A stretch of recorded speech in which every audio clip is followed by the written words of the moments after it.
Friends, जैसा कि हम सबको पता है हमारा केवीएस का एग्ज़ाम नेक्स्ट मंथ यानी कि मार्च में 6 मार्च को होने वाला है।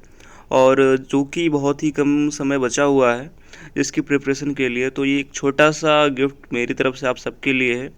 और ये वीडियो मैंने आप सबके लिए बनाया है बहुत ही मेहनत से, तो इसको पूरा वॉच करना और वीडियो को इसके अंदाज में देखें। तो ये चैप्टर नंबर 1 है, पुस्तकालय एवं सूचना विज्ञान की मौलिक अवधारणा।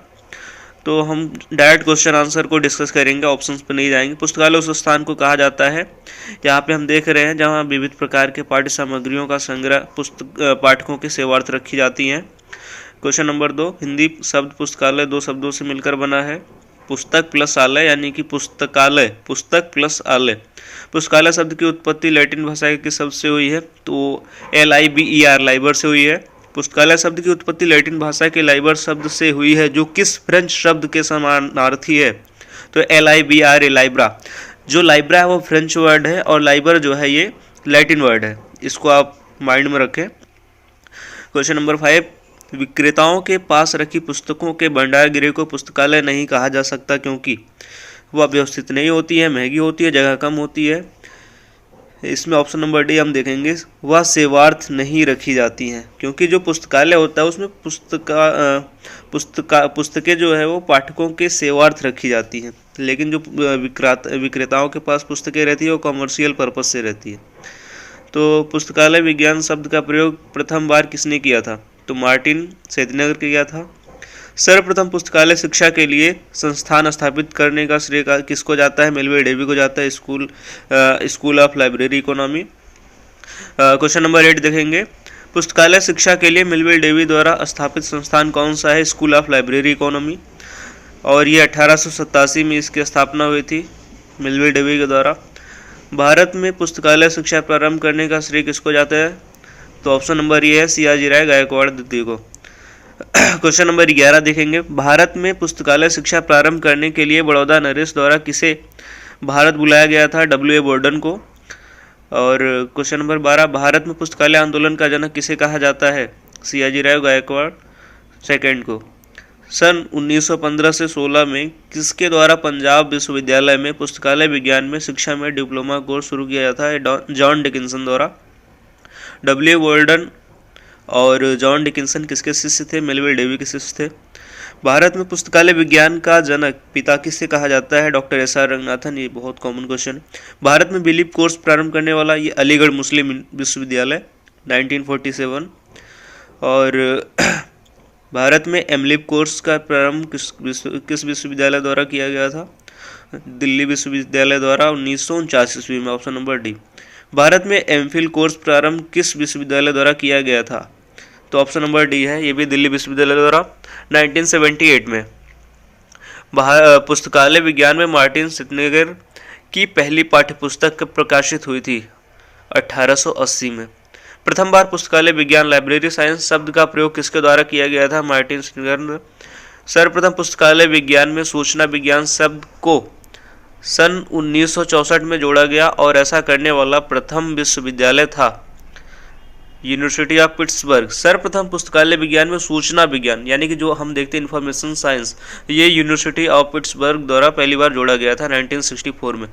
दोस्तों, फटाफट अंदाज में सारे क्वेश्चन को डिस्कस करेंगे हम लोग, और ये रिवीजन के पॉइंट ऑफ व्यू से देखेंगे इस वीडियो को। जल्दी, टाइम बहुत ही कम है हमारे पास। भारत में PhD कोर्स का प्रारंभ सर्वप्रथम दिल्ली विश्वविद्यालय द्वारा शुरू किया गया था। ये ऑप्शन नंबर है 1951 में। भारत में सर्वप्रथम PhD की उपाधि किसे और कब प्रदान की गई थी? दिल्ली विश्वविद्यालय द्वारा सन 1957 में DB कृष्णराव को।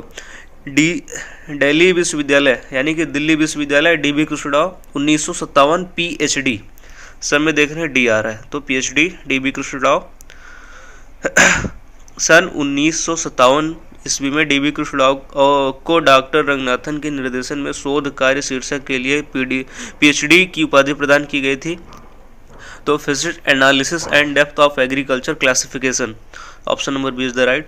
सर्वप्रथम पुस्तकालय विज्ञान में PhD की डिग्री लंदन स्कूल ऑफ इकोनॉमिक्स द्वारा 1935 में शोध कार्य शीर्षक के लिए प्रदान की गई थी।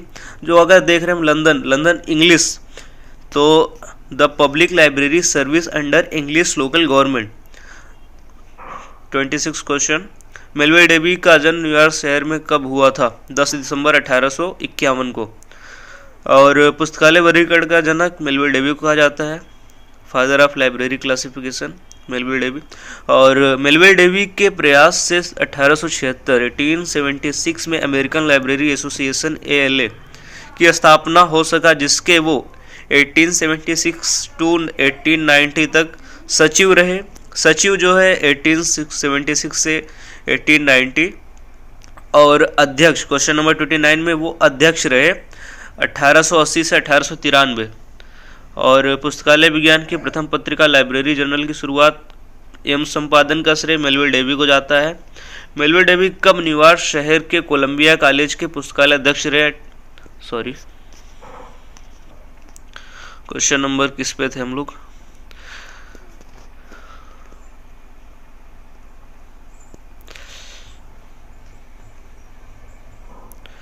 ओके, मेलविल पुस्तकालय विज्ञान की प्रथम पत्रिका लाइब्रेरी ये जनरल हो गया था। हाँ ठीक है। डेवी महोदय कब न्यूयॉर्क शहर के कोलंबिया कॉलेज के पुस्तकालय अध्यक्ष बने? 1883 में। डॉक्टर SR रंगनाथन का जन्म कब और कहाँ हुआ था? 12 अगस्त 1892 को शियाली, मद्रास, चेन्नई में हुआ था। डॉक्टर रंगनाथन ने बेंगलोर में प्रलेखन अनुसंधान एवं प्रशिक्षण केंद्र DRTC को स्थापित किया था 1962 में। DRTC 1962 में। डॉक्टर रंगनाथन को भारत सरकार द्वारा कब पद्मश्री की उपाधि प्रदान की गई थी? 1957 में। डॉक्टर रंगनाथन द्वारा पुस्तकालय विज्ञान के सूत्रों की रचना कब की गई थी? 1928 मीनाक्षी कॉलेज अन्नामलाई नगर में। पुस्तकालय विज्ञान के 5 सूत्र का पुस्तक के रूप में कब प्रकाशन हुआ? 1931 में। 5 सूत्र आपको पता होना चाहिए। Books for use, books for all, प्रत्येक पाठक को उसकी पुस्तक, पाठक का समय बचाओ, पुस्तकालय वर्धनशील संस्था है, ये सब आपको याद होना चाहिए। डॉक्टर रंगनाथन द्वारा कोलन क्लासिफिकेशन की रचना कब की गई थी? 1933 में। CC जो CC है कोलन क्लासिफिकेशन 1933, और जो CCC यानी कि क्लासिफाइड कैटलॉग कोड CCC की रचना जो है 1934 और प्रोलेगोमिना टू लाइब्रेरी क्लासिफिकेशन इसकी रचना जो है 1937 में। डॉक्टर रंगनाथन द्वारा थ्योरी ऑफ लाइब्रेरी कैटलॉग की रचना 1938 में। थ्योरी ऑफ लाइब्रेरी कैटलॉग की रचना 1938 में। Doctor Ranganathan heading and cannons की रचना 1955 में। हेडिंग एंड कैनन्स की रचना काफ़ी बाद में किए थे इन्होंने, जो कि 1955 में है। पुस्तकालय अध्यक्ष दिवस लाइब्रेरियंस डे इनके जन्मदिन पर मनाया जाता है 12 अगस्त को। किस वर्ष रंगनाथन की जन्म शताब्दी मनाई गई? 1992। इनका जो डेट ऑफ बर्थ है 12 अगस्त 1992 है, 1892 था, और जो जन्म शताब्दी है 1992 यानी कि 100 वर्ष बाद मनाई गई 1992 में। पुस्तकालय विज्ञान के प्रथम सूत्र हैं पुस्तकें उपयोगार्थ हैं, यानी कि बुक्स आर फॉर यूज। पुस्तकालय विज्ञान का द्वितीय सूत्र जो है प्रत्येक पाठक को उसकी पुस्तक, यानी कि every reader his her book, या पुस्तकें सेवार्थ है। पुस्तकालय विज्ञान के तृतीय सूत्र है जो ऑप्शन नंबर सी है, प्रत्येक पुस्तक उसका पाठक। पुस्तकालय विज्ञान के चतुर्थ सूत्र पाठक का समय बचाओ, save the time of the reader. पंचम सूत्र जो है ग्रंथालय वर्धनशील संस्था है, जो library is a growing organism. पुस्तकालय सेवा की त्रिमूर्ति कहा जाता है पुस्तक, पाठक और कर्मचारी। पंचम सूत्र के अनुसार साधारण पुस्तकालय का विकास 2 प्रकार से होता है, चाइल्ड ग्रोथ, अडल्ट ग्रोथ, यानी कि बाल विकास और वयस्क विकास। बाल विकास से तात्पर्य उस विकास से जो स्पष्ट दृष्टिगोचर हो, जैसे भवन निर्माण, पुस्तक खरीद, कर्मचारियों की नियुक्ति, जो कुछ भी हमें दिखाई दे रहा है, यानी कि जो पुस्तकालय में जो कुछ भी हो रहा है और जो दृष्टिगोचर है वो जो है बाल विकास के अंतर्गत आता है। और वयस्क विकास से तात्पर्य उस विकास से है जो अस्पष्ट दृष्टिगोचर नहीं होता है, यानी कि पुस्तकालय सेवाओं की गुणवत्ता, यानी कि किसी गुणवत्ता में सुधार, तकनीकों का विकास, कर्मचारियों की व्यावसायिक कौशल में विकास, जो कुछ भी दृष्टिगोचर नहीं, जो दिखाई नहीं दे रहा है, जिसको हम बस देख सकते हैं, महसूस कर सकते हैं, देख नहीं सकते हैं, समझ सकते हैं, उसको बोलते हैं अडल्ट, यानी कि वयस्क विकास। पुस्तकालय विज्ञान के किस सूत्र में पुस्तकालय के बाल विकास और युवा विकास की चर्चा की गई है। ये अभी हमने देखा, ग्रंथालय वर्धन संस्था है 5th लॉ में, 5वें में। पुस्तकालय विज्ञान का कौन सा सूत्र CD रोम की व्याख्या करता है 5th लॉ। और पुस्तकालय मुख्यतः पुस्तकालय के 3 प्रकार कौन कौन से होते हैं? सार्वजनिक, शैक्षणिक और विशिष्ट। ऑप्शन नंबर 1 सही है। वैसा पुस्तकालय जो जनता के लिए, जनता का और जनता द्वारा संचालित हो, यानी कि जो कुछ भी सार्वजनिक पुस्तकालय के अंतर्गत आता है, जैसे जनता का, जनता के लिए, जनता द्वारा, ये सब सार्वजनिक, पब्लिक पुस्तकालय, पब्लिक लाइब्रेरी। जनता का विश्वविद्यालय किस प्रकार के पुस्तकालय को कहा जाता है? ये भी सार्वजनिक पुस्तकालय यानी पब्लिक लाइब्रेरी को। यूनेस्को ने अपने सदस्य देशों के लिए सार्वजनिक ग्रंथालय मैनिफेस्टो को कब तैयार किया? 1949 में, सॉरी 1949 में। यूनेस्को ने सार्वजनिक ग्रंथालय मैनिफेस्टो में किस वर्ष संशोधन किया? 1972 में। यूनेस्को द्वारा international federation of library association, IFLA, इसकी वो फुल फॉर्म याद कर ले, यूनेस्को द्वारा international federation of library association, सहयोग से किस वर्ष सार्वजनिक ग्रंथालय घोषणा पत्र तैयार किया? 1994 में। शैक्षणिक ग्रंथालय के प्रायः 2 प्रकार कौन से हैं? प्रायः 3 प्रकार कौन से हैं? शैक्षणिक पुस्तकालय यानी कि जो शिक्षा के लिए जो ग्रंथालय है, उसके 3 प्रकार कौन कौन से हैं?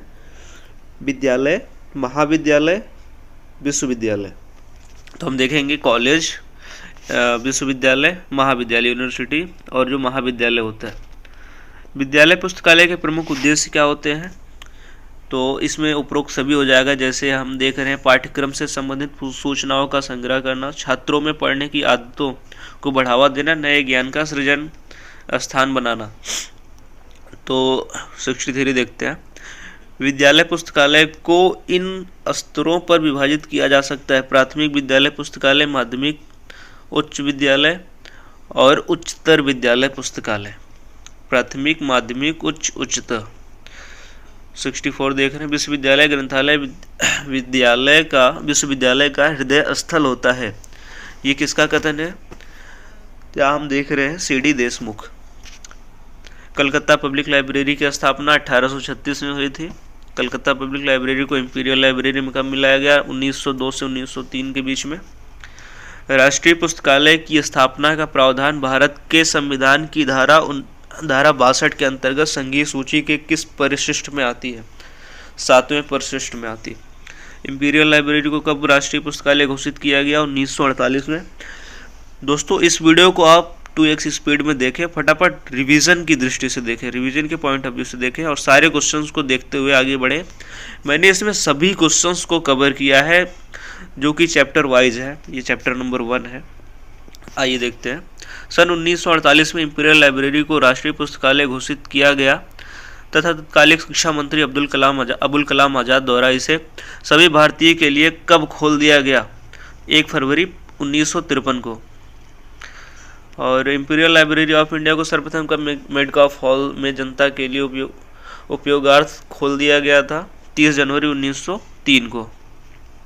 जो इंपीरियल लाइब्रेरी ऑफ इंडिया है, इसको मेडकॉफ हॉल में जनता के लिए कब उपयोगार्थ खोला गया था? तो 30 जनवरी 1903। इंपीरियल लाइब्रेरी का प्रथम पुस्तकालय अध्यक्ष जॉन मैकफार्लेन को बनाया गया। 1948 में भारत सरकार ने एक अधिनियम के तहत इंपीरियल लाइब्रेरी ऑफ इंडिया को राष्ट्रीय पुस्तकालय का नाम दिया और इसके प्रथम पुस्तकालय अध्यक्ष बने V.S. केशवन, इसके प्रथम पुस्तकालय अध्यक्ष बने। और राष्ट्रीय पुस्तकालय को किस वर्ष मेडकॉफ हॉल से स्थानांतरित करके बेल्वेडियर में लाया गया? 1951 में। डिलीवरी ऑफ बुक्स एक्ट कानून के द्वारा प्रत्येक प्रकाशन की कुछ प्रतियां राष्ट्रीय पुस्तकालय को भेजना प्रशासकों के लिए अनिवार्य कर दिया गया। यह एक्ट किस वर्ष पारित हुआ? 1954 में पारित हुआ। 1954 में डिलीवरी ऑफ बुक्स एक्ट 1954 कानून में किस वर्ष प्रथम संशोधन किया गया? ये 1956 में प्रथम संशोधन हुआ। राष्ट्रीय पुस्तकालय का संचालन भारत सरकार के किस मंत्रालय के अधीन है? तो कल्चरल मिनिस्ट्री यानी कि संस्कृति मंत्रालय। विश्व का प्रथम सार्वजनिक अधिनियम कहाँ लागू हुआ था? इंग्लैंड में सन 1850 में। सर्वप्रथम सार्वजनिक अधिनियम प्रथम सार्वजनिक अधिनियम? इंग्लैंड में 1850 ईस्वी में। भारत में सार्वजनिक पुस्तकालय अधिनियम किस राज्य ने लागू किया था? सबसे पहले तमिलनाडु मद्रास सार्वजनिक अधिनियम 1948 में। अब तक भारत के कितने राज्यों में पुस्तकालय अधिनियम लागू हो चुका है? 19 राज्यों में। ये भी इम्पोर्टेंट क्वेश्चन है। मॉडल सार्वजनिक पुस्तकालय अधिनियम डॉक्टर रंगनाथन द्वारा कब और कहाँ पेश किया गया था? तो 1930 में बनारस में आयोजित ऑल एशिया एजुकेशन कॉन्फ्रेंस में। पुस्तकालय उपकर लाइब्रेरी से किस प्रकार के पुस्तकालय का प्रमुख आय है? उपकर, यानी कि जहाँ उपकर आ जाए वहाँ समझ लो कि पब्लिक, सार्वजनिक पुस्तकालय। भारत का राष्ट्रीय पुस्तकालय कहाँ है? कोलकाता में। राष्ट्रीय पुस्तकालय का प्रधान कौन होता है? डायरेक्टर होता है, director general. National library for blind and handicaps, ये देहरादून है। नेशनल साइंस लाइब्रेरी निष्क्रिय, दिल्ली। नेशनल मेडिकल लाइब्रेरी, ये AIIMS, New Delhi. Khuda Bakhsh oriental library, national manuscript library, ये है पटना में। संसाधन सहभागिता का अर्थ है पुस्तकों तथा अन्य सभी स्रोतों एवं कर्मचारियों की सहभागिता। आइए देखते हैं क्वेश्चन नंबर 89। भारतीय पुस्तकालय आंदोलन के जनक के तौर पर किसे कहा जाता है? जो आंदोलन हुआ था पहले, सबसे पहले सियाजी राव गायकवाड़ द्वितीय ने ही आंदोलन स्टार्ट किया था इसके लिए। W.A. बोर्डन के प्रयास से प्रथम भारतीय ग्रंथालय विज्ञान पत्रिका लाइब्रेरी मिसलेनी प्रकाशित की गई थी 1915 में। आइए सूचियों का मिलान करते हैं। 1933 में इला, 1877 में जो है हम देख रहे हैं लाइब्रेरी एसोसिएशन जिसका मुख्यालय है लंदन, यूके। और 1955 में देख रहे हैं एजलिक, कलकत्ता। और 1969 में देख रहे हैं इटलिस, पंजाब यूनिवर्सिटी। और इसको देख रहे हैं हम एफआईडी का मुख्यालय है स्पेशल लाइब्रेरी एसोसिएशन सला इसका वाशिंगटन है। लाइब्रेरी एसोसिएशन यूके, इसका लंदन है। अमेरिकन लाइब्रेरी एसोसिएशन अला, इसका शिकागो है। आइए देखते हैं इसका जो फॉर्मेशन हुआ था कब हुआ था। 1895 में एफआईडी, 1909 में जो है सला, 1876 में अला यानी कि अमेरिकन लाइब्रेरी एसोसिएशन, 1877 में एफआईडी लाइब्रेरी एसोसिएशन यूके वाला। अब आइए इसको देखते हैं। 1946 में जो है यूनेस्को, 1927 में international federation of library association IFLA. और 1972 में जो है कोमला यानी कि कॉमनवेल्थ लाइब्रेरी एसोसिएशन। और 1924 में जो है एसोसिएशन फॉर इंफॉर्मेशन मैनेजमेंट एजलिप। इसका जो हेडक्वार्टर है लंदन में है। एफआईडी इफ्ला का जो है हेग में है। बाकी सब आप जान रहे हैं। 1972 में RRLF, 1927 में international federation of library association IFLA, 1946 में यूनेस्को, 1972 में DRTC। आइए नेक्स्ट देखते हैं। दिल्ली इला यानी कि इंडियन लाइब्रेरी एसोसिएशन। शिकागो का हो जाएगा अला, अमेरिकन लाइब्रेरी एसोसिएशन। और कोलकाता का आइजलिक। और डिलीस, पंजाब यूनिवर्सिटी, इटलिस। वाशिंगटन सलाह हो जाएगा हेग, अभी हमने सब कुछ मिला के ऊपर बताया था। हेग, एफआईडी लंदन, यूके, शिकागो, अला, अमेरिकन लाइब्रेरी एसोसिएशन, ये सब हो जाएगा। इसको देखते हैं। किंगस्टन जो है कोमला का होगा। पेरिस जो है यूनेस्को। हेग हो जाएगा इफ्ला का।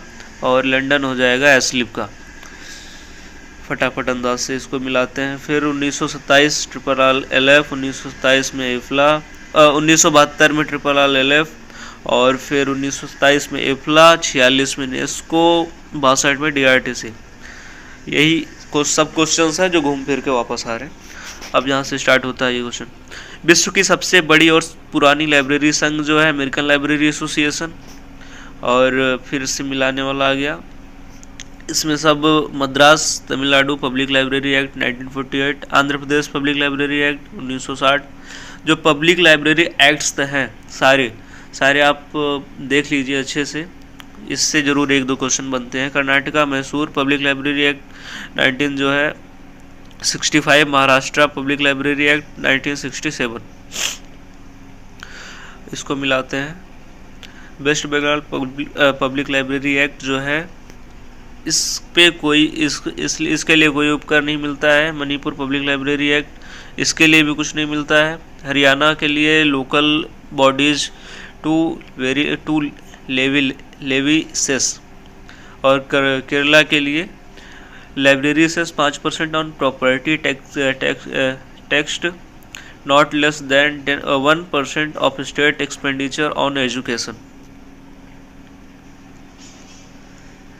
उत्तराखंड का हो जाएगा 2005, राजस्थान का हो जाएगा 2006, बिहार का 2008, अरुणाचल प्रदेश का हो जाएगा 2009। और इसका हो जाएगा library committee doctor S R Ranganathan, review committee on library science doctor S R Ranganathan, education committee professor D S Kothari, education D S Kothari, Malhotra R C. Malhotra 1983। Committee on national network system for university libraries, इसका हो जाएगा सी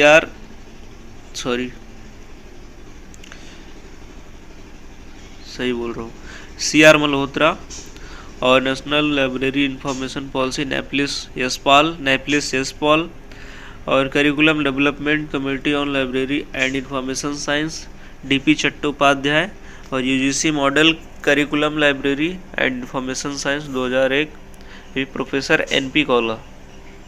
शायद डेपोसिटरी पुस्तकालय में शामिल नहीं है Asiatic society Kolkata. और राजा राम मोहन राय की स्मृति में उनके 200वें जन्मदिन पर भारत सरकार के मानव संसाधन विकास मंत्रालय के संस्कृति विभाग के अधीन एक संस्था के रूप में राजा राम मोहन राय पुस्तकालय प्रतिष्ठान की स्थापना किस सन में हुई थी? 1872 में हुई थी। राजा राम मोहन राय पुस्तकालय प्रतिष्ठान का केंद्रीय कार्यालय साल्ट लेक कोलकाता में है। राजा राम मोहन राय पुस्तकालय प्रतिष्ठान का संस्था प्रधान होता है निर्देशक LF द्वारा किस संस्था के माध्यम से ग्रामीण स्तर पर पुस्तकालय सेवाओं को बढ़ावा प्रदान किया जाता है? नेहरू युवा केंद्रों द्वारा। सार्वजनिक पुस्तकालयों की सहायता के लिए राजा राम मोहन राय पुस्तकालय प्रतिष्ठान द्वारा इसने अनेक योजनाएं चलाई है, जिसे हम दो भागों में बांट सकते हैं: समतुल्य सहायता मैचिंग असिस्टेंट एंड पूल्ड सहायता फुल असिस्टेंट।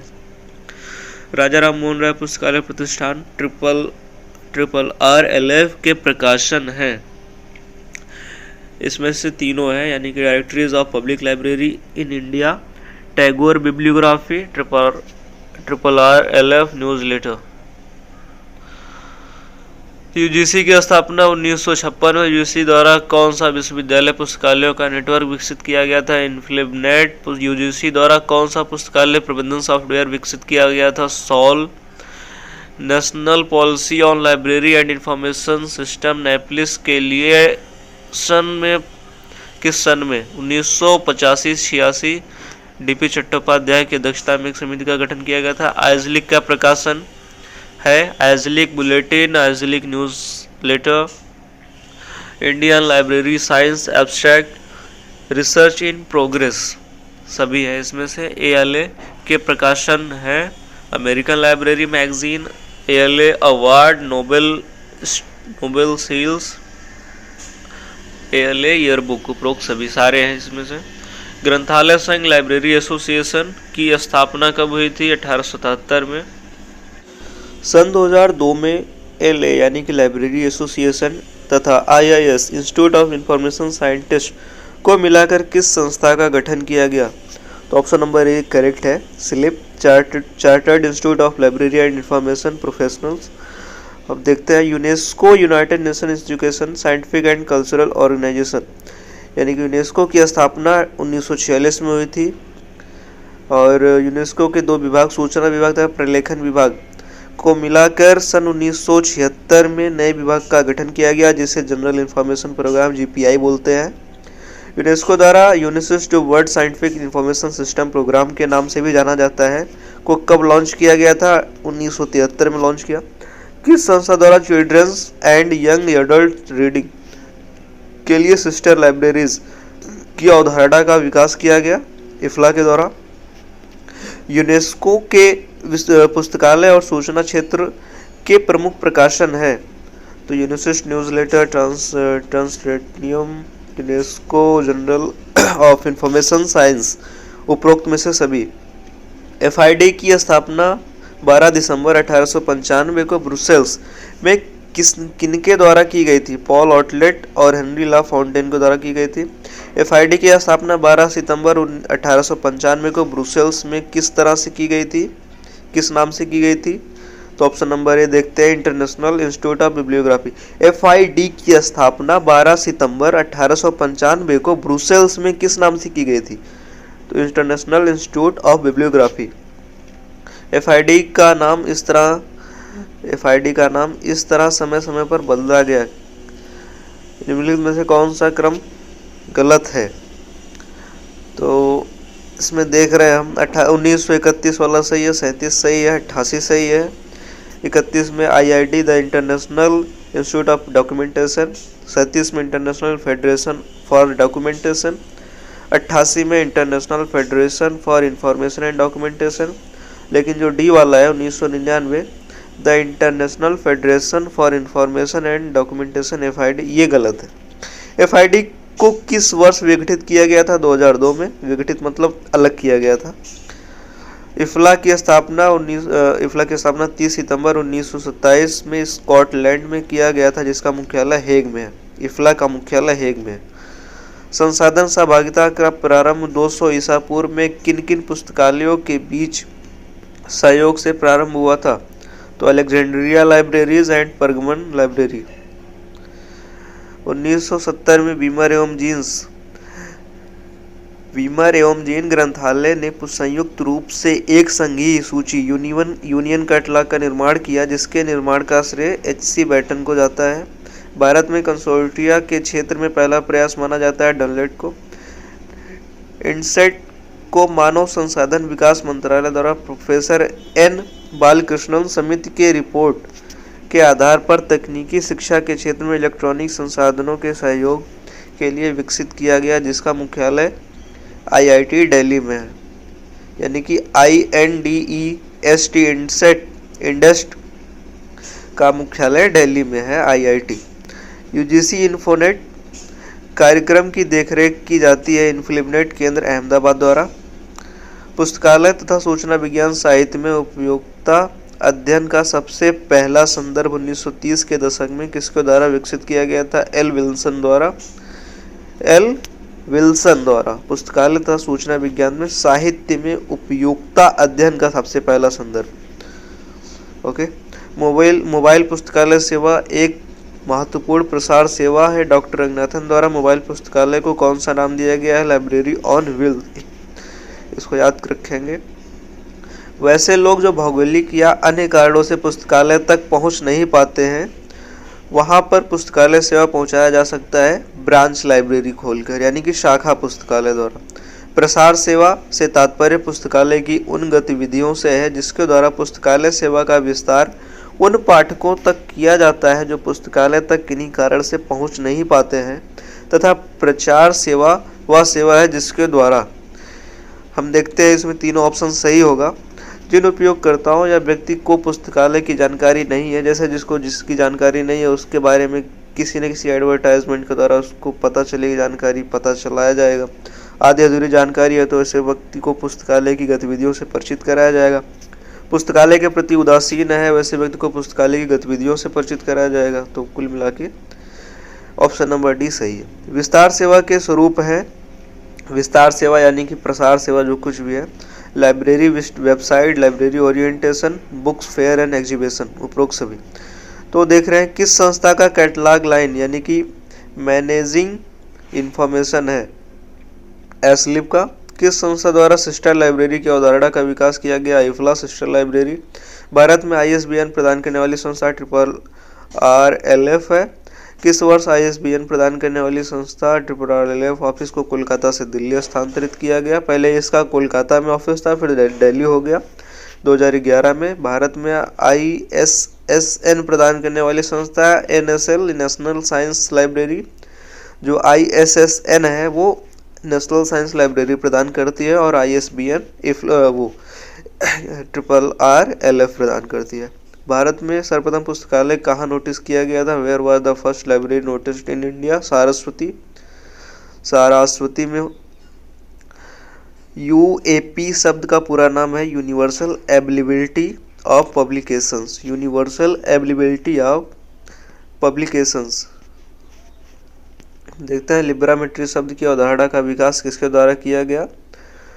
डॉक्टर रंगनाथन के द्वारा। S.K. असदुल्ला पुस्तकालय अध्यक्ष थे इंपीरियल लाइब्रेरी के। S.K. असदुल्ला इंपीरियल लाइब्रेरी के पुस्तकालय अध्यक्ष थे।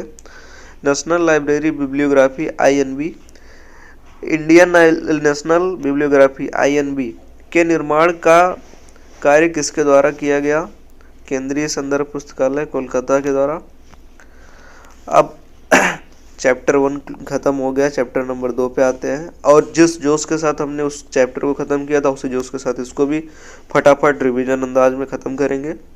ये देखते हैं 1910 में वैज्ञानिक प्रबंधन यानी कि साइंटिफिक मैनेजमेंट शब्द का प्रयोग सर्वप्रथम किसने किया था? लुईस ब्रेडिन ने किया था। वैज्ञानिक प्रबंधन का पिता साइंटिफिक मैनेजमेंट कहा जाता है FW टेलर को।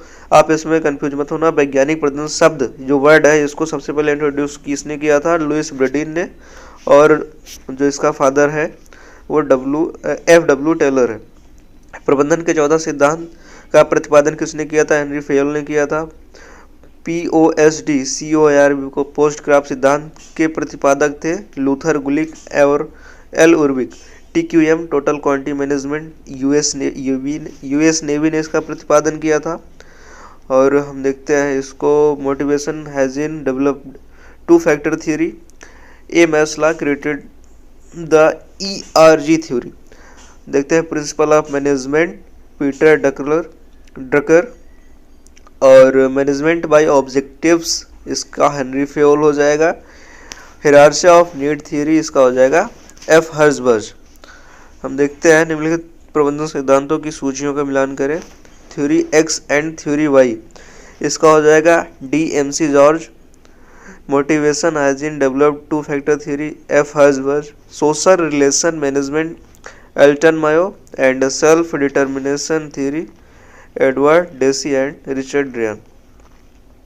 निम्नलिखित प्रबंधन सिद्धांतों के सूचियों का मिलान कीजिए।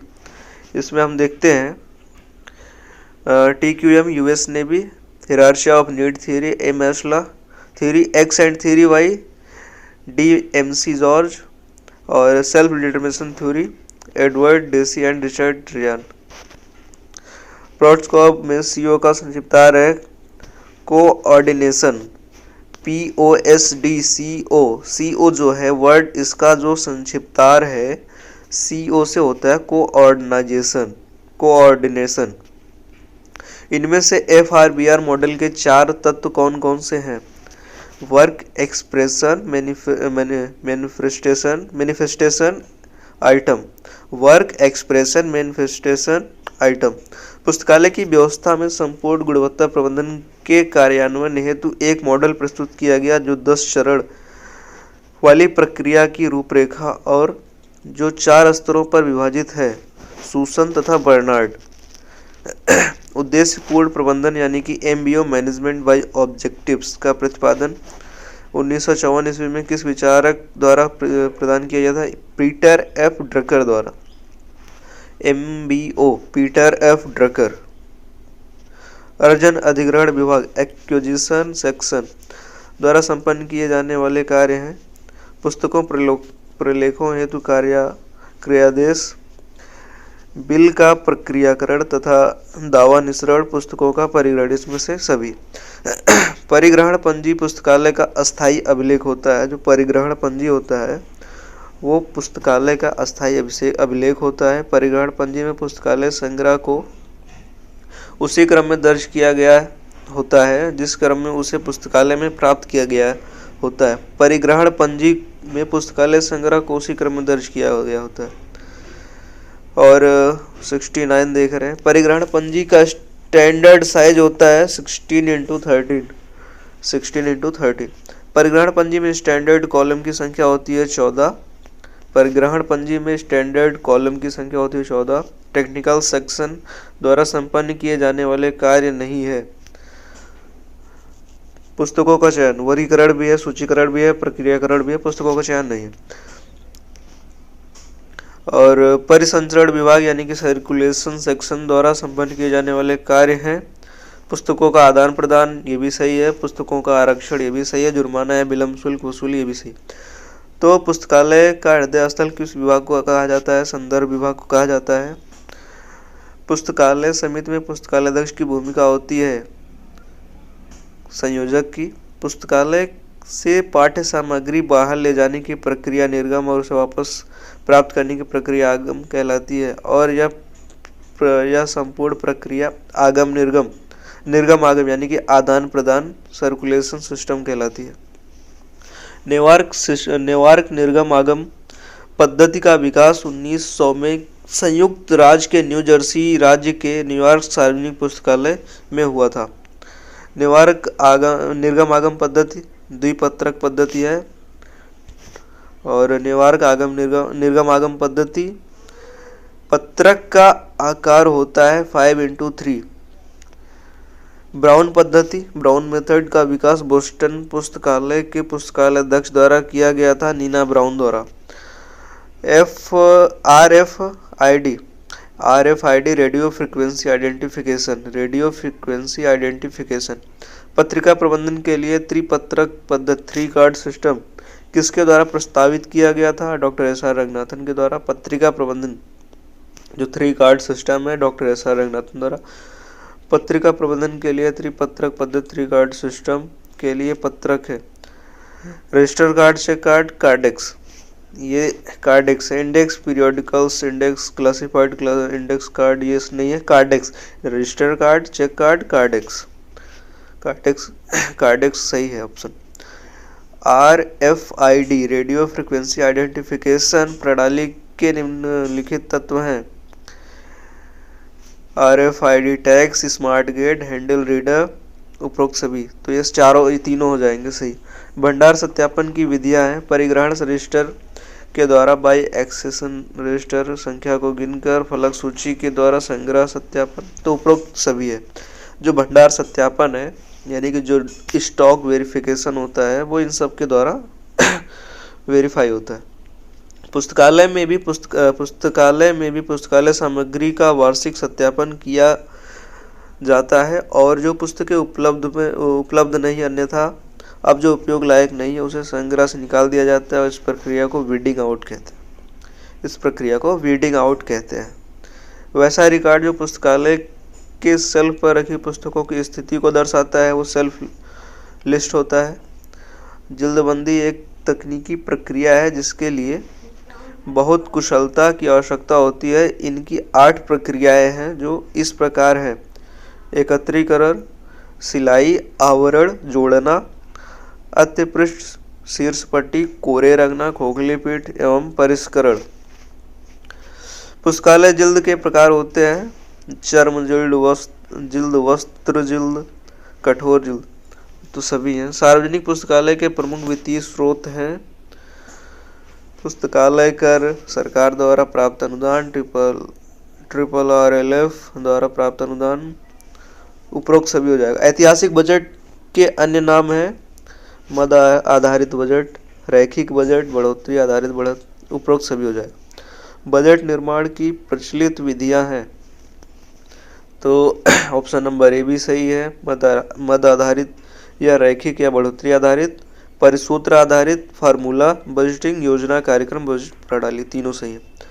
PPBS बजट निर्माण विधि यानी कि इसका जो संस्थापना हुआ था US डॉस के द्वारा हुआ था।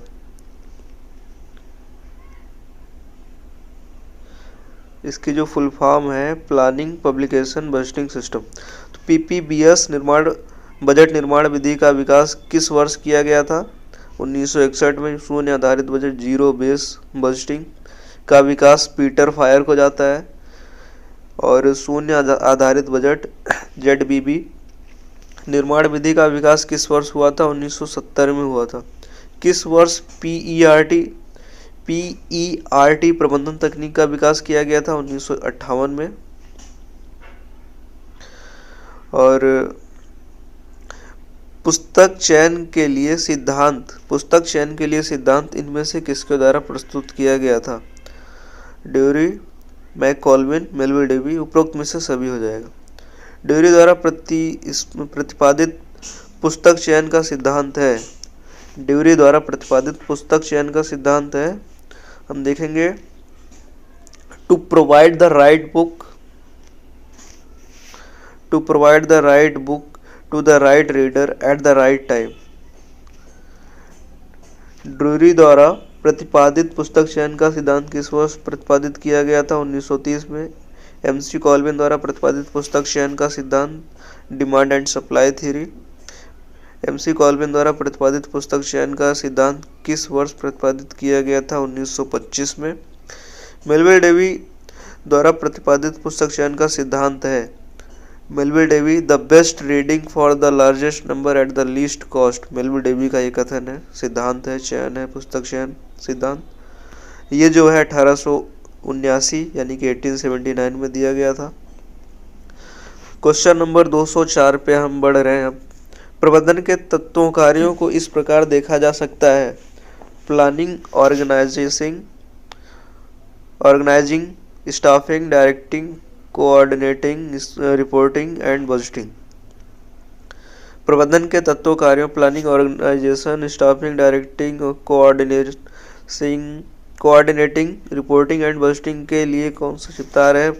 तो POSDCORB यही संचितार पहला है।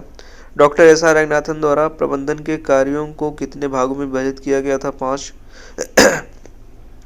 प्रबंधन का X एवं Y सिद्धांत, theory X and theory Y का विकास किसने किया था? डगलस MC जॉर्ज ने किया था। Theory X and theory Y, Douglas MC George.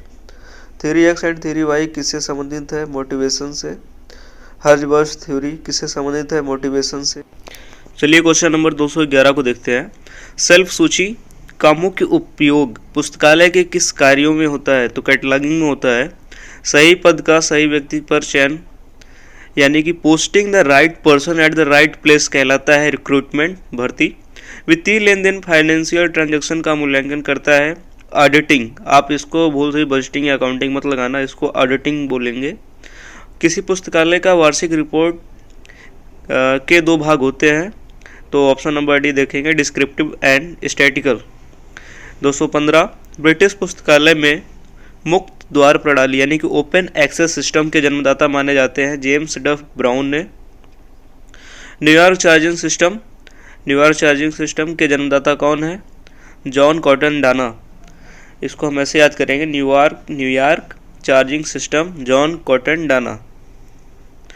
किसे प्रबंधन के पारंपरिक विचारधारा यानी कि क्लासिकल स्कूल ऑफ मैनेजमेंट का जनक माना जाता है? हेनरी फेयल को। PERT शब्द किसके समानार्थी है? CPM के। पुस्तकालय में प्रवेश हेतु पाठक अपना सामान कहाँ रखते हैं? तो सबसे पहले जब प्रवेश करेंगे लाइब्रेरी में, तो प्रॉपर्टी काउंटर पे अपना जो भी सामान रहेगा, बैग वैग सब प्रॉपर्टी काउंटर पर रखेंगे। निम्नलिखित में से किस प्रक्रिया द्वारा चोरी हुई पुस्तक का पता लगाया जाता है? Stock verification.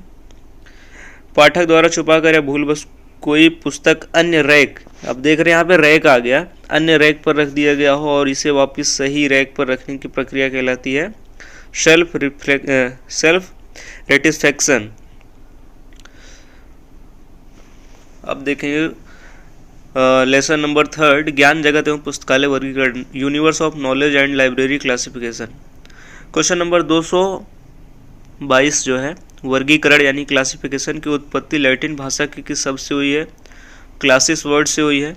वर्गीकरण का मुख्य उद्देश्य है सहायक क्रम में व्यवस्थापन, पाठकों का समय बचाना, पुस्तक का उपयोग। तो उपरोक्त में से सभी हो जाएगा। वर्गीकरण का पिता किसे माना जाता है? अरस्तु को माना जाता है। पुस्तकालय वर्गीकरण का पिता जो है मेलविल डेवी को माना जाता है। ज्ञान वर्गीकरण से तात्पर्य है विशिष्ट विषय प्लस वर्ग संख्या। ज्ञान वर्गीकरण से तात्पर्य है विशिष्ट विषय प्लस वर्ग संख्या। ग्रंथ वर्गीकरण से तात्पर्य जो है ग्रंथ की विशिष्ट आकृति प्लस ग्रंथ संख्या। ग्रंथ वर्गीकरण से तात्पर्य है ग्रंथ की विशिष्ट आकृति प्लस ग्रंथ संख्या। ग्रंथालय वर्गीकरण से तात्पर्य है ज्ञान वर्गीकरण प्लस ग्रंथ वर्गीकरण। ग्रंथालय वर्ग। DDC में किस प्रकार के अंकन का प्रयोग होता है? तो मैं बताना चाहूँगा डीडीसी में शुद्ध अंकन का प्रयोग होता है केवल डीडीसी में, और सीसी और यूडीसी में मिश्रित अंकन का प्रयोग होता है। यहाँ पे देख ले, सीसी में जो है मिश्रित अंकन, यूडीसी में मिश्रित अंकन, और यहाँ पे डीडीसी में जो है शुद्ध अंकन का प्रयोग होता है। शुद्ध अंकन का मतलब 0 से 9 तक कोई संख्या होगी वो डीडीसी में प्रयोग होगी, और मिश्रित में जो है 0 से 9 कैपिटल ए से जेड, स्मॉल ए से जेड, ये उपरोक्त सभी, यानी कि तीनों यूज होगा। यूडीसी में और सीसी में मिश्रित अंकन का प्रयोग होगा।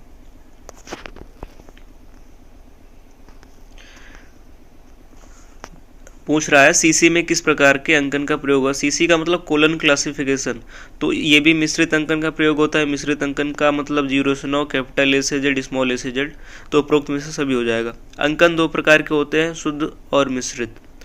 क्रमांक संख्या यानी कि काल नंबर के तत्व होते हैं, तो वर्गांक, वर्ग संख्या, पुस्तक संख्या, संग्राहक संख्या, class number, book number, collection number, ये तीनों होंगे।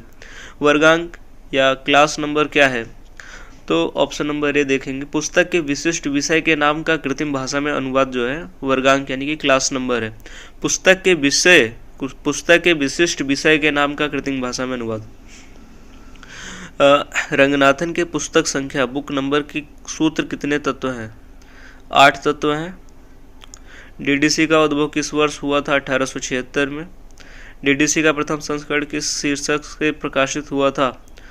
प्रथम संस्करण पूछ रहा है, ये इंपॉर्टेंट है काफ़ी, तो इसको याद रखेंगे। अ classification and subject index for cataloguing and arranging the books and pamphlets of a library. DDC का प्रथम संस्करण कितने पृष्ठों पर प्रकाशित हुआ था? ये भी बहुत बार रिपीटेड क्वेश्चन है, 44 बार। डीडीसी का अब तक कितना संस्करण हो गया है? 23। डीडीसी का 23वां संस्करण का प्रकाशित हुआ 2012 में। डीडीसी के अनुसार ग्रंथांक बुक नंबर का निर्माण किया जाता है लेखक के कुल नाम सरनेम के आधार पर, जैसे रंगनाथन में RAN, तो ये तीनों लेटर पहले लिया जाएगा। डीडीसी के अनुसार SR रंगनाथन द्वारा रचित पुस्तक के लिए ग्रंथांक बुक नंबर होगा RAN, जो पहले बता दिया।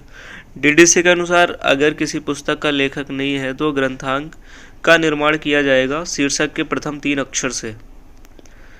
पुस्तकालय वर्गीकरण की प्रजातियों को निम्न श्रेणियों में विभाजित किया जाता है, परिगणनात्मक और पक्षात्मक। निम्नलिखित सूचियों का मिलान करें।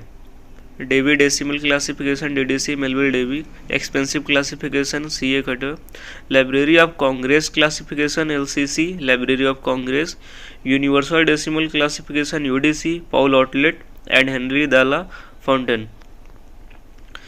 इसको ऐसे DDC Melvil Dewey, expansive classification CA Cutter, library of congress classification LCC, library of congress, UDC universal decimal classification UDC, Henri La Fontaine and Paul Otlet. तो आई होप आपको याद हो गया होगा। Subject classification JD brown, bibliographic classification बिले और Riders international classification FM Riders, board system of ordering, इसका होगा बोर्ड। काफ़ी इजी था ये। डेवी डेसिमल क्लासिफिकेशन कब लॉन्च हुआ था? ये 1876 में। एक्सपेंसिव क्लासिफिकेशन ये कब लॉन्च हुआ था? ये 1891 में हुआ था। लाइब्रेरी ऑफ कांग्रेस क्लासिफिकेशन 1904 में हुआ था। यूनिवर्सल डेसिमल क्लासिफिकेशन 1905 में हुआ था। यानी कि DDC 1876, EC यानी एक्सपेंसिव क्लासिफिकेशन 1891, LCC 1904, UDC 1905। इसको हम देखेंगे। Colon classification 1933, bibliographic classification 1935, riders international classification 1961, board system of ordering 1978, riders international classification 1961। DDC का 2 खंडों में प्रकाशन किस संस्करण से शुरू हुआ? 16वें संस्करण से। 2 खंडों में, 3 खंडों में जो है 18वें संस्करण से, 4 खंडों में जो है 21वें संस्करण से। यानी कि 16वां, 18वां, 21वां, 2 खंडों में, 3 खंडों में, 4 खंडों में डीडीसी का प्रकाशन संस्करण शुरू हो गया था। एक बार फिर से देख लेते हैं, 16वें में, 18वें में, 21वें में। डीडीसी को किस संस्करण में टेबल डीडीसी के किस संस्करण में टेबल का प्रयोग हुआ था? 14वें संस्करण में। डीडीसी के 14वें संस्करण में टेबल की संख्या थी 4। डीडीसी के 18वें संस्करण में टेबल की संख्या थी 7। 22वें में 6, 14वें में 4, 18वें में 7, 22वें में 6। डीडीसी किस तरह की वर्गीकरण पद्धति है? लगभग परिगणनात्मक। LCC library of congress classification system का विकास किस वर्ष हुआ था? 1904 में। एलसीसी किस तरह की वर्गीकरण पद्धति है? शुद्ध परिगणनात्मक पद्धति है। डीडीसी में ज्ञान जगत को मुख्य वर्गों में विभाजित किया गया है 000 to 999। यूडीसी में जो है 0 से 9। एलसीसी में जो है कैपिटल ए से जेड कैपिटल में 10 विभाजन। डीडीसी यूडीसी यहाँ पे देख रहे हैं आप, dB decimal classification, universal decimal classification, यानी कि 10 विभाजन दोनों है। बहुविभाजन कोलन क्लासिफिकेशन और LCC library of congress classification, दोनों जो है बहुविभाजन यानी कि बहुविभाजन है। यूडीसी यूनिवर्सल डेसिमल क्लासिफिकेशन का विकास किस वर्ष हुआ था? 1905 में हुआ था। यूडीसी किस तरह की वर्गीकरण पद्धति है? लगभग पक्षात्मक। यूडीसी का निर्माण किसके द्वारा किया गया था? हेनरी लाफाउंटेन एंड पॉल आउटलेट के द्वारा। यूडीसी की प्रथम संस्करण डीडीसी के किस संस्करण पर आधारित है? 5th पे है। यूडीसी का प्रथम संस्करण किस भाग में प्रकाशित हुआ था? किस भाषा में प्रकाशित हुआ था? फ्रेंच भाषा में। जो पहला था फ्रेंच, दूसरा फ्रेंच, तीसरा जर्मन, चौथा इंग्लिश। फ्रेंच जर्मन इंग्लिश याद करना। यूडीसी का प्रथम संस्करण किस शीर्षक से प्रकाशित हुआ था? मैनुअल डू रिपोर्ट्रे बिब्लियोग्राफिक यूनिवर्सल, ये फ्रेंच लैंग्वेज है। यूडीसी के प्रकाशन शीर्षक सूचियों का मिलान करें। फर्स्ट मैनुअल डू रिपोर्ट्रे बिब्लियोग्राफिक यूनिवर्सल पहला था, और जो है सेकेंड क्लासिफिकेशन डेसिमल यूनिवर्सले 1927 में। थर्ड डेजिमल क्लासिफिकेशन 1934 में। फोर्थ यूनिवर्सल डेसिमल क्लासिफिकेशन 1943 में। तो जो है पहला जो है 1905 में, दूसरा जो है 1927 में, दूसरा 1927 में, तीसरा 1934 में, चौथा 43 में। पहला फ्रेंच, दूसरा फ्रेंच, तीसरा जर्मन, चौथा इंग्लिश। यूडीसी के प्रकाशन भाषाओं की सूचियों का मिलान करें तो ये काफ़ी इजी है, फ्रेंच, जर्मन, इंग्लिश। यूडीसी का अब तक कितने संस्करण में प्रकाशन हो चुका है? 7 संस्करण में, 4 पूर्ण है, 3 संक्षिप्त है। सीसी के किस संस्करण से सभी श्रेणियों को जोड़ने के लिए अलग अलग चिन्ह यानी कि PMEST, सेमीकोलन, कॉलन, डॉट ये चौथे संस्करण से शुरू हुआ।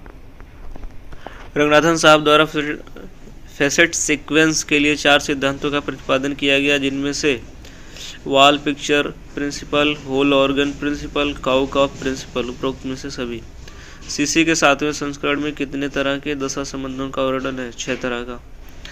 इनमें से किस योजक चिन्हों कनेक्टिंग सिंबल्स का प्रयोग सीसी में नहीं होता है? एरो का नहीं होता है। कोलन, सेमीकोलन, डॉट ये होता है, एरो नहीं होता। वर्गीकरण शोध समूह क्लासिफिकेशन रिसर्च ग्रुप CRG कहाँ है? लंदन UK में है। वर्गीकरण शोध समूह CRG किस वर्ष स्थापित हुआ था? 1952 में। पुस्तकालय वर्गीकारों ने ज्ञान एवं विज्ञान विषय जगत की संरचना को किस तरह से स्पष्ट किया कि उन आधारों पर हम विषय जगत की संरचना को मुख्यतः 3 भागों में बांट सके? द्विविभाजन, 10 विभाजन, बहुविभाजन। ऑप्शन नंबर ए सही है। क्वेश्चन नंबर 284, विषयों के निर्माण के व्यवस्थित अध्ययन का प्रयास सर्वप्रथम डॉक्टर रंगनाथन द्वारा सन 1950 में किया गया था। प्रस्तुत किया गया था, जिसमें उन्होंने विषय निर्माण के इन 4 पद्धतियों का जिक्र किया था: शिथिल समुच्चय, पटलीकरण, विच्छेदन, अनाच्छादन। रंगनाथन साहब द्वारा 2 अन्य विधि आसवन और विलयन 1960 में जोड़ा गया। नील मैगनन महोदय ने इसे कुछ संशोधनों और परिवर्तनों के साथ फिर से पुनर्गठित किया 1973 में। अंग्रेजी शब्द लैमिनेशन की उत्पत्ति लैटिन भाषा के लैमिनी LAMINEE से हुई है। DDC के तालिकाओं की सूचियों का मिलान करें तो सिंपल है ये भी। T1 स्टैंडर्ड सब divisions, T2 geographic areas, historical periods, biography, T3 सब divisions for the art for individual, lectures, literatures for specific literacy forms, T4 subdivisions of individual languages and languages families, T1 standard, T2 geographic area, T3 subdivisions for arts literature, T4 individual language. Okay. 000 General Works, Computer Science and Information, 100 Philosophy and Psychology, 200 Religion, 400 Language। UDC के मुख्य वर्गों की सूचियों का मिलान करें। 0 Generalistics, Methodology, Documentation, Scripts, etc। Number 2 Religion, Theology। 4 जो है खाली है, वेकेंट है। 6 applied science, medicine and technology. पहला आप देख लो, यूडीसी के कॉमन ऑक्सिलरीज की सूचियों का मिलान करें। ये जो पहले बराबर का साइन है उसके बाद ट्रिपल डॉट है, ये कॉमन ऑक्सिलरीज फॉर लैंग्वेज। और ये कोष्टक में है, जो छोटे कोष्टक में 0 फिर ट्रिपल डॉट है, ये common auxiliaries for of form है। ये 1/9 जो कोष्टक में है ये कॉमन ऑक्सिलरीज ऑफ प्लेस है। एंड ये लास्ट वाला जो है बराबर प्लस 3 डॉट जो कॉमन उसमें है, कोष्टक में है, छोटे वाले कोष्टक में है, उसको common auxiliaries of human, ancestry, एंटिक, ग्रुपिंग एंड नेशनलिटी।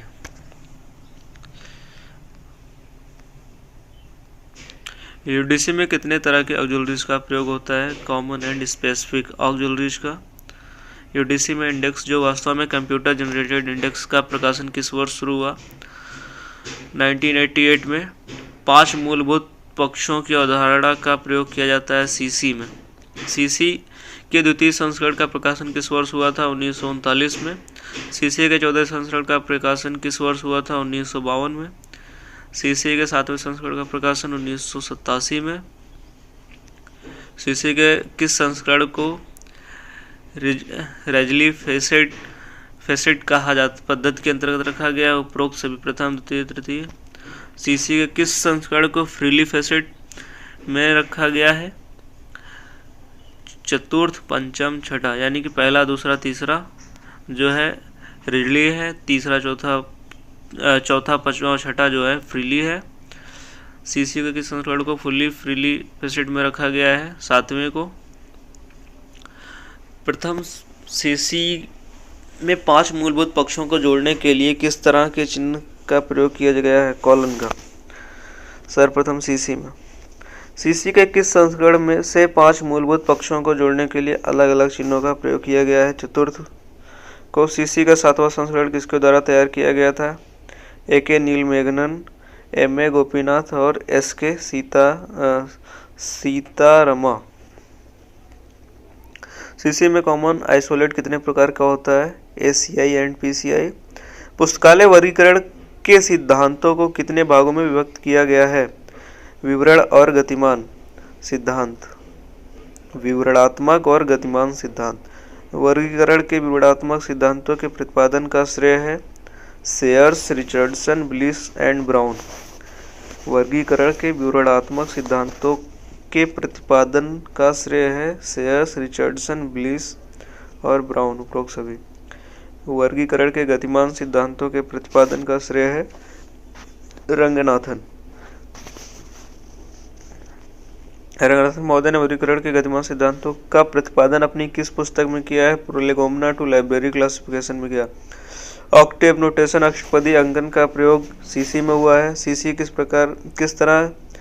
किस संस्करण में टाइम फेसेट के लिए डॉट के स्थान पर सिंगल इन्वर्टेड कामा का प्रयोग शुरू हुआ है? छठे संस्करण से। सर्वप्रथम अपनी पुस्तक कैनन्स ऑफ क्लासिफिकेशन में उपसूत्र कैनन शब्द का प्रयोग किया था सेयर्स ने। कैनन्स ऑफ क्लासिफिकेशन सेयर्स, ये सेयर की बुक है, इसको भी याद रखें।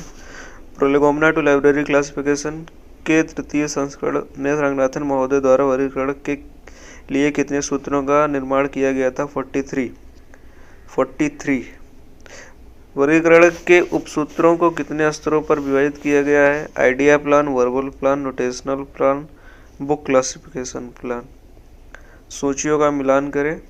Cannons for idea plan 15 canons for verbal plan 4 canons for notational plan 21 canons for book classification 3 cannons.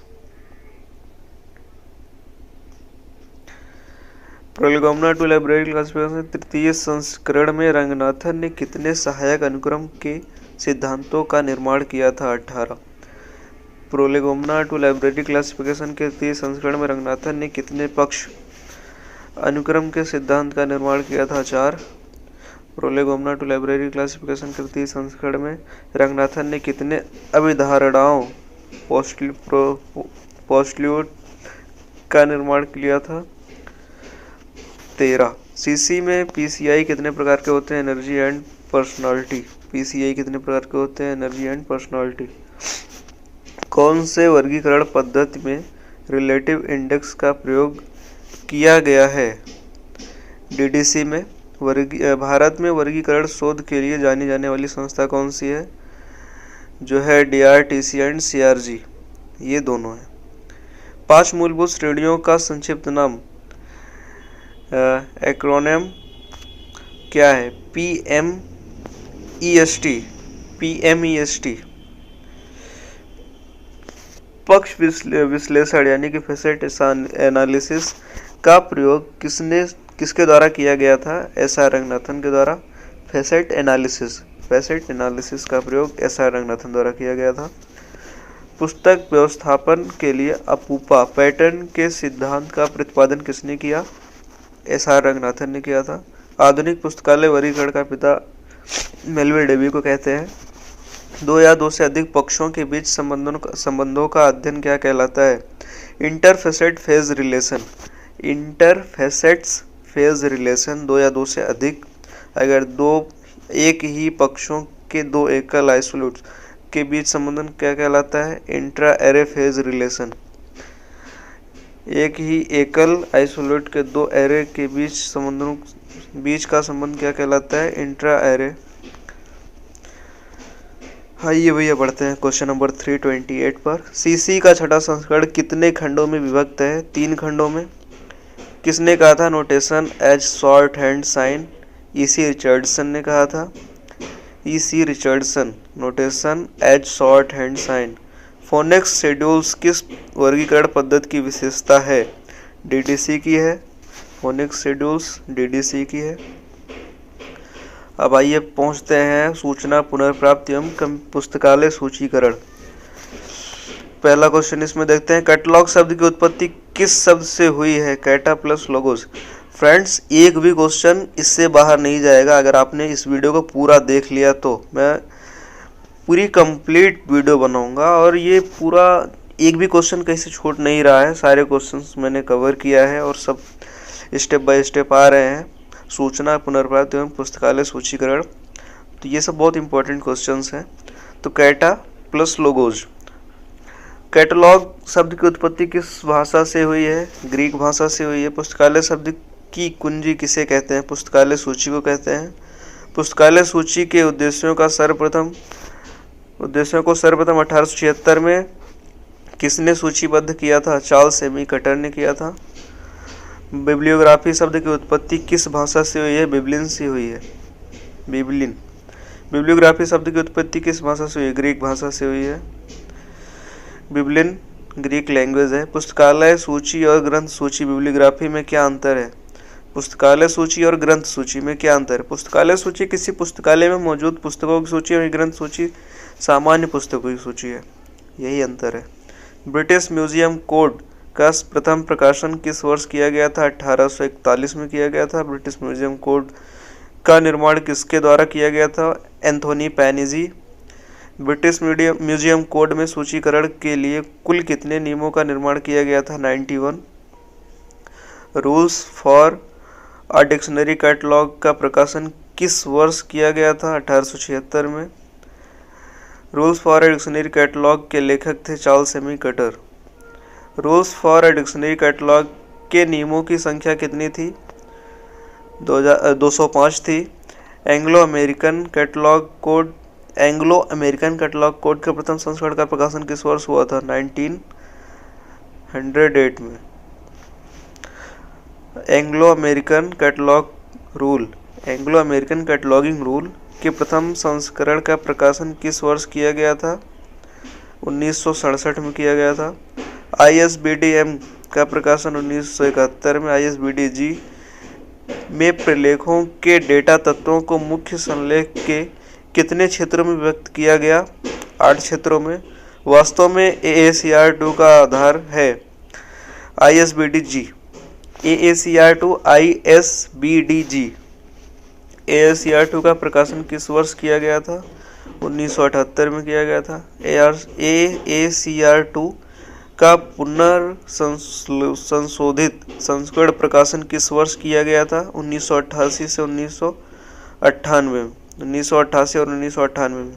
AACR2 का प्रथम प्रकाशन किस वर्ष किया गया? 1978 में। क्लासिफाइड कैटलॉग कोड CC के लेखक थे SR रंगनाथन। CCC का नवीनतम संस्करण है 5वां संस्करण। सूचीकरण के कितने सिद्धांत हैं? 5। सूचीकरण के कितने उपसूत्र हैं? 9। पुस्तकालय सूची की माप इंचों में क्या होती है? 5x3। पुस्तकालय सूची की माप इंच में होती है 5x3। पुस्तकालय सूची की माप सेंटीमीटर में होती है 7.5 × 12.5 यानी 7.5 सेंटीमीटर इंटू 12.5 सेंटीमीटर। पुस्तकालय सूची का कौन सा स्वरूप real time interactive retrieval system कहलाता है? OPAC। मार्क 1 को कब लॉन्च किया गया था? 1966 में। मार्क 1 को 1966 में। मार्क 2 को कब लॉन्च किया? 1969 में। मार्क 21 1991 में। मार्क 21 का निर्माण इन दो को मिला के हुआ था US मार्क, कैन मार्क। अस्कैन, वी कैन अस्कैन समझ सकते हैं आप। US MARC and CAN MARC. MARC 21 को अनुरक्षित किया जाता है यानी कि लाइब्रेरी ऑफ कांग्रेस और कैनेडियन राष्ट्रीय पुस्तकालय द्वारा। US MARC, CAN mark. CCF के प्रकाशन का प्रथम प्रकाशन का वर्ष क्या है? 1948। CCF के द्वितीय संस्करण का प्रकाशन वर्ष क्या है? 1988, 1994, 1988। CCF अभिलेख संरचना प्रारूप किस मानक का विशेष कार्यान्वयन है? ISO 2709। CCF ISO 2709। AACR2 के अनुसार मुख्य प्रविष्टि के कितने अनुच्छेद होते हैं? 8। CCC के अनुसार मुख्य प्रविष्टि के कितने अनुच्छेद होते हैं? 6। AACR2 में शीर्षक भाग हेतु किस पद का चयन किया जाता है? प्रावधानों के अनुरूप लेखक, सहकारण संस्था, लेखक, कॉर्पोरेट बॉडी और टाइटल। शीर्षक भाग हेतु किस पद का चयन किया जाता है? यानी कि AACR2 का जब शीर्षक का चयन करते हैं तो किस भाग का चयन किया जाता है? पद का जब चयन करते हैं तो प्रावधानों के अनुरूप लेखक, सहकारक संस्था यानी कॉर्पोरेट बॉडी या आख्या या जिसको टाइटल बोलते हैं। CCC में शीर्षक भाग हेतु किस पद का चयन किया जाता है? कॉल नंबर यानी कि क्रमांक या बोधांक। CCC में कॉल नंबर। ASCR2 में संकेतन कार्य मुख्य पृष्ठ के किस भाग में किया जाता है? मुख्य पृष्ठ के सबसे नीचे संकेतन कार्य जो है सबसे नीचे किया जाता है मुख्य पृष्ठ में। CC में संकेतन कार्य मुख्य पृष्ठ के किस भाग में किया जाता है? मुख्य पृष्ठ में कार्ड के पिछले भाग में किया जाता है। CC में जो है संकेतन कार्य जो है कार्ड के पिछले भाग में किया जाता है। CC में संकेतन के बाईं ओर के हिस्से को किसके लिए छोड़ा जाता है? क्रॉस रेफरेंस एंट्री के लिए छोड़ा जाता है। CRE cross reference entry. ISBD का निर्माण किस संस्था के सहयोग से हुआ है? इफ्ला के सहयोग से हुआ है। मार्ग परियोजना की शुरुआत किस संस्था के सहयोग से हुआ था? इफ्ला के सहयोग से हुआ था। ISBN का पूरा नाम इंटरनेशनल स्टैंडर्ड बुक नंबर होता है। ISBN 13 अंकों का होता है। पूर्व में ISBN 10 अंकों का होता था। ISBN 10 अंकों से 13 अंकों का किस वर्ष में हुआ? ये 1 जनवरी 2007 में हुआ ऐसा। ISSN कितने अंकों का होता है? 8 अंकों का होता है। ISSN का पूरा नाम इंटरनेशनल स्टैंडर्ड सीरियल नंबर होता है। ISBN के 13 अंक कितने भागों में बटे होते हैं? 5 भागों में। 13 अंकों के ISBN में कितने चेक डिजिट होते हैं? अंतिम का 1 यहाँ पे मैंने लिखा है। जो पहला देखो 1 2 3 है, ये प्रीफिक्स एलिमेंट है। दूसरा चौथा जो है लैंग्वेज कल्चर है, और ये जो है पब्लिशर के लिए है 2 2 4 2 4, जो 6 डिजिट है पब्लिशर के लिए है।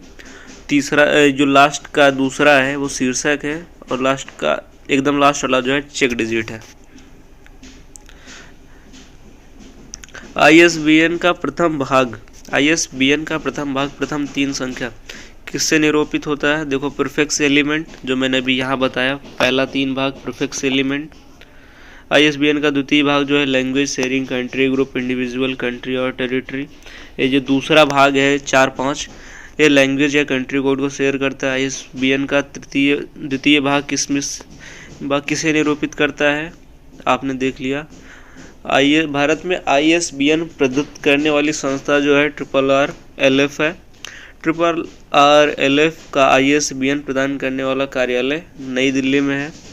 RRLF का ISBN प्रदान करने वाला कार्यालय किस वर्ष कोलकाता से नई दिल्ली स्थानांतरित किया गया? 2011 में। भारत में ISSN प्रदत्त करने वाली संस्था NSL नेशनल साइंस लाइब्रेरी है। NSL नेशनल साइंस लाइब्रेरी का मुख्यालय नई दिल्ली है।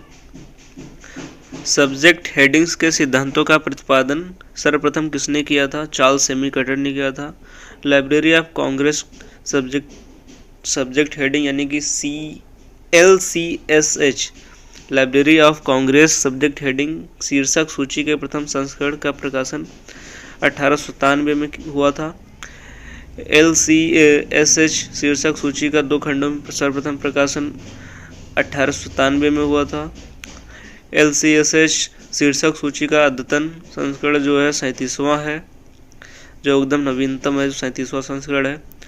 Library of Congress subject heading यानी कि LCSH शीर्षक सूची का 37वां संस्करण कब प्रकाशित किया गया था? PDF रूप में उपलब्ध है 2014 में। Sears list of subject heading SLSH सर्वप्रथम प्रकाशन किस वर्ष हुआ था? 1923 में हुआ था। Sears list of subject heading के निर्माण का श्रेय सीयर्स महोदय को जाता है। Sears list of subject headings का वर्तमान में कौन सा संस्करण है? 21वां। Sears list of subject heading शीर्षक सूची का 21वां संस्करण कब प्रकाशित हुआ? 2014 में। Sears list of subject headings का शीर्षक सूची को किस पब्लिशर द्वारा प्रकाशित किया गया था? HW विल्सन द्वारा। HW विल्सन द्वारा पब्लिकेशन शीर्षक सूची को इस पब्लिकेशन द्वारा प्रकाशित किया गया था, HW विल्सन द्वारा। Sears list of subject heading किस प्रकार के पुस्तकालयों के लिए उपयोगी है? छोटे और मध्यम आकार के पुस्तकालयों के लिए। विषय शीर्षक निर्माण के लिए रंगनाथन द्वारा विकसित श्रृंखला प्रक्रिया चेन प्रोसीजर का उद्भव किस वर्ष हुआ था? 1934 में। श्रृंखला प्रक्रिया में विषय शीर्षक निर्माण के कितने चरण वाली प्रक्रिया होती है? 6 चरण वाली प्रक्रिया। पेरेंटल कैटलॉगिंग शब्द का सर्वप्रथम प्रयोग किसने किया था? SR रंगनाथन ने किया था। पेरेंटल कैटलॉगिंग शब्द से क्या समझते हैं? प्रकाशन पूर्व सूचीकरण। यूनिटर्म इंडेक्स को विकसित करने का श्रेय है मॉर्टिमर टैब को है। यूनिटर्म इंडेक्स को किस वर्ष विकसित किया गया? 1953 में। इंडेक्सिंग के क्षेत्र में कंप्यूटर के उपयोग की शुरुआत का श्रेय किसे जाता है? HP लोहान को जाता है। पुस्तकालय सूची के उद्देश्यों को चार्ल्स सेमी कटर द्वारा अपनी पुस्तक में वर्णित किया गया है। Rules of dictionary cataloguing. ISBDG का प्रकाशन इफ्ला के द्वारा होता है। पत्रक सूची का उद्भव किस राष्ट्र में हुआ? France. The international conference on cataloguing principle का आयोजन किस वर्ष किया गया, जिसमें choice and for the headings in author title cataloguing से संबंधित 12 सिद्धांतों को अपनाया गया, जिसे पेरिस प्रिंसिपल के नाम से जाना जाता है। 1961 में हुआ था ऐसा। ISBN का विकास सर्वप्रथम गॉर्डन फोस्टर ने किया था, जो कि 9 डिजिट का था। ISBN का विकास सर्वप्रथम गॉर्डन फोस्टर ने किया था, जो कि 9 डिजिट का था। ISBN का पिता डेविड वाइटकर को कहते हैं। ISBN का पिता डेविड वाइटकर को कहते हैं। जनवरी 2007 में ISBN 13 अंकों का कर दिया गया, जो 5 भागों में विभक्त होता है, जिसका पहला अक्षर EAN यानी कि यूरोपियन आर्टिकल नंबर होता है, दूसरा भाषा राष्ट्र, तीसरा समूह, तीसरा भाग प्रकाशक, चौथा भाग शीर्षक, पांचवा भाग जो है चेक डिजिट होता है। सन 1971 में international organization of standardization ISO द्वारा ISSN विकसित किया गया, जिसे अंतर्राष्ट्रीय मानक international organization for subdivisions ISO 3297 के तहत किस वर्ष प्रकाशित किया गया? 1975 में। मुद्रित संस्करण के लिए ISSN प्रदान किया जाता है। PISSN यानी कि प्रिंट होता है, P से प्रिंट होता है। इलेक्ट्रॉनिक संस्करण के लिए ISSN प्रदान किया जाता है EISSN यानी कि E से होता है इलेक्ट्रॉनिक। कैटलॉग या सूचीकरण डेटा जिसे सामान्यतः देश के राष्ट्रीय पुस्तकालय द्वारा प्रकाशन के पहले तैयार किया गया है, उसे क्या कहा जाता है? कैटलॉगिंग इन पब्लिकेशन CIP। PRECIS एक प्रमुख पूर्व समन्वित अनुक्रमणीकरण प्रणाली है, जिसका निर्माण किस वर्ष किया गया था? 1971 में। PRECIS का निर्माण किस कार्य हेतु किया गया था? BNB ब्रिटिश नेशनल बिब्लियोग्राफी के वर्णानुक्रम अनुक्रमणिका बनाने के लिए किया गया था। PRECIS से पूर्व BNB के लिए किस अनुक्रमणीकरण तकनीक का उपयोग किया गया था? श्रृंखला प्रक्रिया का। BNB के लिए किस वर्गीकरण पद्धति द्वारा वर्ग संख्या का निर्धारण किया जाता है? DDC में। पॉप्सी पॉप्सी के विकास का श्रेय जाता है गणेश भट्टाचार्य को, जिसने DRTC में इस पद्धति का विकास किया। पॉप्सी किस वर्गीकरण पद्धति पर आधारित है? ये किसी वर्गीकरण पद्धति पर आधारित नहीं है। KWIC क्विक पद्धति के विकास का श्रेय HP लोहान को जाता है। क्विक पद्धति का विकास 1958 में हुआ था। उद्धरण अनुक्रमणीकरण प्रणाली के विकास का श्रेय यूजिन गरफील्ड को जाता है। एक पदीय अनुक्रमणी प्रणाली यूनिटर्म विकास का श्रेय किसको जाता है? मार्टिन ट्यूबो को जाता है, मार्टिमर ट्यूबे। यूनिटर्म पद्धति का विकास किस वर्ष किया गया था? 1953 में। आधुनिक थिसारस के प्रयोग की शुरुआत सन 1852 से माना जाता है, जब पीटर मार्क रॉगट ने इसकी शुरुआत thesaurus of English word and phrases के निर्माण से किया था। English word and phrases. सूचना पुनर्प्राप्त के क्षेत्र में थिसारस का सर्वप्रथम प्रयोग किसने किया था? हेलेन ब्राउनसन ने किया था। हेलेन ब्राउनसन ने 1957 में सर्वप्रथम किस वर्गीकरण शोध पर सम्मेलन में अपने प्रस्तुत शोध आलेख में सूचना पुनर्प्राप्ति के संदर्भ में थिसारस का वर्णन किया। ड्रॉकिंग कॉन्फ्रेंस ऑन क्लासिफिकेशन, सूचना पुनर्प्राप्ति के क्षेत्र में किसके द्वारा पहले पर्याय कोष थिसारस को विकसित किया गया था? डुपॉन्ट। मार्क 21 का अनुरक्षण किया जाता है library of Congress and Canadian राष्ट्रीय पुस्तकालय द्वारा। मेटा डाटा से तात्पर्य डाटा के बारे में संरचित data. Dublin core Meta data के कितने तत्व होते हैं? 15 तत्व होते हैं। डबलिन कोर मेटा डाटा का कार्यशाला का आयोजन कब और कहाँ किया गया था? सन 1995 ईस्वी में डबलिन, ओहियो में। डबलिन कोर मेटा डाटा पर कार्यशाला का आयोजन किसके द्वारा आयोजित किया गया था? OCLC एवं नासा द्वारा, NCSA द्वारा। क्वेश्चन नंबर 440 पे पहुंच गए हम लोग। CCF का निर्माण किस संस्था द्वारा हुआ था? यूनेस्को द्वारा। CCF के प्रथम संस्करण का प्रकाशन किस वर्ष किया गया था? 1984 में। CCF किस मानक का विशेष कार्यान्वयन है? ISO 2709। ISO 2709 का प्रथम संस्करण का प्रकाशन किस वर्ष किया गया था? 1973 में किया गया था। ISO 2709 के द्वितीय संस्करण का प्रकाशन किस वर्ष किया गया था? 1981 में हुआ था। अब इस वीडियो को यहीं ख़त्म करते हैं। इसका एक पार्ट 2 लेके आते हैं, अभी थोड़ी देर में वो भी अपलोड होगा। पहले आप इसको देखिए, फिर पार्ट 2 अपलोड करते हैं। वीडियो में काफ़ी एफर्ट्स लगा है, तो इसको लाइक करना और जहाँ तक हो सके शेयर करना और अपने सुझाव में कमेंट बॉक्स में देना। बाकी टेलीग्राम ग्रुप है, उसको ज्वाइन कर लेना और उसमें आपको इसकी पूरी PDF मिल जाएगी, ताकि आप सबको जितनी भी हेल्प मिल सके उतनी सही है। थैंक यू वीडियो को देखने के लिए। आपका दिन शुभ हो।